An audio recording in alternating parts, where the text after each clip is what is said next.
Hello everyone, welcome back to Xylem learning. Arunima miss ആണ്. അപ്പോൾ എൻ്റെ മക്കൾ എല്ലാവരും സേഫായിട്ട് സുരക്ഷിതരായിട്ട് ഇരിക്കുന്നു എന്ന് മിസ് വിചാരിക്കുന്നു. പുറത്ത് അതിശക്തമായ മഴ പെയ്തുകൊണ്ടിരിക്കുകയാണ്. നിങ്ങളെല്ലാവരും വയനാട്ടിൽ സംഭവിച്ച ദുരന്തം വായിച്ച് കണ്ട് മനസ്സിലാക്കിയിട്ടുണ്ടാവും. തീർച്ചയായിട്ടും എല്ലാവരും സേഫായിട്ടിരിക്കട്ടെ എന്ന് മിസ് പ്രാർത്ഥിക്കുകയാണ്. നമുക്ക് ഇന്ന് പഠിക്കാനുള്ള ടോപ്പിക്കും മഴയുമായിട്ട് ബന്ധപ്പെട്ട ഒരു ടോപ്പിക്ക് തന്നെയാണ്.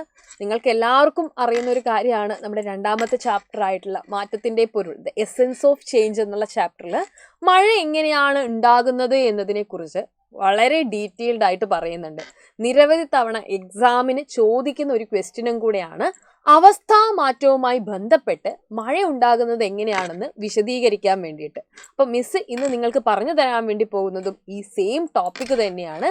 How state of matter effect rain formation എന്നുള്ളതാണ് നമ്മുടെ ഇന്നത്തെ ടോപ്പിക് എന്ന് പറയുന്നത്. അപ്പോൾ പുറത്ത് അതിശക്തമായിട്ടുള്ള മഴ പെയ്യുന്നുണ്ട്. അപ്പോൾ ഈ മഴ എങ്ങനെയാണ് ഉണ്ടായത് എന്ന് നിങ്ങൾ തീർച്ചയായിട്ടും അറിഞ്ഞു വെക്കേണ്ടതുമുണ്ട്. അപ്പം മഴ ഉണ്ടാകുന്നത് എങ്ങനെയാണ് എന്ന് തിരിച്ചറിയാനുള്ള ഒരു ചിത്രമാണ് മിസ് ഇവിടെ കൊടുത്തിരിക്കുന്നത്. ഇതിൽ നിങ്ങൾ കുറച്ച് കാര്യങ്ങൾ വളരെയധികം ഇമ്പോർട്ടൻ്റ് ആയിട്ട് ശ്രദ്ധിക്കേണ്ടതുണ്ട്. മഴ ഉണ്ടാകണമെങ്കിൽ പ്രധാനമായിട്ടും കുറേ ഫാക്ടേഴ്സ് ഒത്തുചേർന്ന് പ്രവർത്തിക്കേണ്ടതുണ്ട്. എങ്ങനെയാണെന്ന് അറിയാവോ? ഈ മഴ ഉണ്ടാകാൻ വേണ്ടിയിട്ടല്ലേ, ഭൂമിയിൽ നിങ്ങൾക്കറിയാം കരയേക്കാൾ കൂടുതൽ എന്താണ്? ജലാശയങ്ങളാണ് കൂടുതൽ. ഈ ജലാശയങ്ങളിൽ നിന്നൊക്കെ വെള്ളം എന്ന് പറഞ്ഞു കഴിഞ്ഞാൽ എന്താണ്? വാട്ടർ അല്ലേ. ഈ വാട്ടർ എന്താവും? സൂര്യൻ്റെ ചൂടേറ്റിട്ട് വേപ്പറായിട്ട് മാറാൻ തുടങ്ങും. അതായത് വെള്ളം മുഴുവൻ ബാഷ്പമായിട്ട് മാറാൻ വേണ്ടി തുടങ്ങും. അപ്പോൾ വെള്ളം എന്നുള്ളത് ഏതവസ്ഥയിലേക്കാണ് ബാഷ്പമാകുമ്പോൾ മാറാറ്? വാതകാവസ്ഥയിലേക്കല്ലേ. അപ്പം വെള്ളം എന്താകുന്ന പ്രവർത്തനമാണ് ഈ വേപ്പറൈസേഷൻ? അതായത് വാട്ടർ ഈ പറയുന്ന വേപ്പേഴ്സ് ആയിട്ട് മാറുന്ന അവസ്ഥയാണ് നമ്മൾ ഇവോപ്പറേഷൻ എന്ന് വിളിക്കുന്നത്. മലയാളത്തിൽ നമുക്ക് എന്ത് വിളിക്കാം? ബാഷ്പീകരണം. ബാഷ്പീകരണം എന്നുള്ള ഒരു പ്രോസസ്സിന് വലിയ ഇമ്പോർട്ടൻസ് ഉണ്ട്. കാരണം ഈ പറയുന്ന ജലാശയങ്ങളിൽ നിന്നുള്ള വെള്ളമാണ് നീരാവിയായിട്ട് അല്ലെ, വേപ്പേഴ്സ് ആയിട്ട് മുകളിലേക്ക് പോകുന്നത്. ആ പറയുന്ന നീരാവി അല്ലെ കുറച്ച് സമയം കഴിയുമ്പോൾ അന്തരീക്ഷത്തിന്റെ മുകളിലേക്ക് ഇങ്ങനെ പോകും അല്ലെ.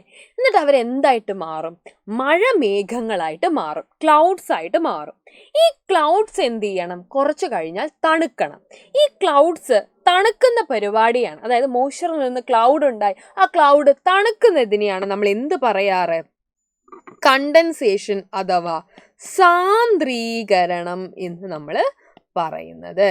അപ്പോൾ രണ്ട് ടേംസ് നിങ്ങൾ നിർബന്ധമായിട്ടും ഈ ഒരു സമയത്ത് ഓർക്കുക. ഇവോപ്പറേഷൻ അഥവാ ബാഷ്പീകരണം, അതോടൊപ്പം തന്നെ സാന്ദ്രീകരണം എന്നർത്ഥം വരുന്ന കണ്ടൻസേഷൻ എന്നുള്ള വാക്ക്. കാരണം ഈ രണ്ട് വാക്കുകളുമാണ് പ്രധാനമായിട്ടും എങ്ങനെയാണ് മഴ ഉണ്ടാവുന്നതെന്ന് ചോദിക്കുമ്പോൾ നിങ്ങൾ എഴുതേണ്ടത്. അപ്പോൾ വളരെ സിമ്പിളാണ്, 4ാം ക്ലാസ് മുതലേ നിങ്ങൾ പഠിക്കുന്ന കാര്യമാണ്. പക്ഷേ നിങ്ങൾ 6ാം ക്ലാസ്സിൽ എത്തുമ്പോൾ എന്ത് മാറ്റമാണ് ഇവിടെ ഉണ്ടാവുന്നതെന്ന് വെച്ചാൽ ആ രണ്ട് വാക്കുകൾ നമ്മൾ നന്നായിട്ട് യൂസ് ചെയ്യേണ്ടതുണ്ട്.